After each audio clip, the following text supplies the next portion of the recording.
దావోస్లో నువ్వు వెళ్ళిన దావోస్ వేదిక మీద ఆర్థికవేత్త గీతా గోపీనాథ్ గారు ప్రశంసించారు. అది నువ్వు విన్నావు కదా. That is Jagananna. మన పని మనం చెప్పుకోని అవసరం లేదు, 10 మంది చెప్పుకోవాలి.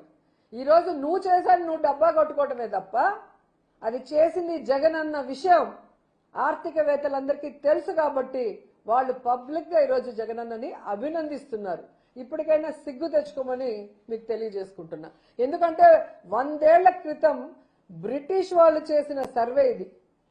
100 ఏళ్ల తర్వాత జగనన్న చేయిస్తున్నాడు. నువ్వు 4 సార్లు ముఖ్యమంత్రి అయినావు కదా, ఎందుకు నువ్వు చేయలేదు? ఎందుకు నీకు ఆలోచన రాలేదు? నీకు బుర్ర లేదు. ఎవరన్నా చేసిన దాన్ని నేను చేశానని చెప్పుకోవడానికి తప్ప నువ్వుగా నీ బుర్రలో నుంచి ఒక ఆలోచనతో ప్రజలకి మంచి చేయాలి అని చెప్పి ఏం తెచ్చావు ఒకటి చెప్పమని నేను అడుగుతున్నా. అండ్ ఇంకోటి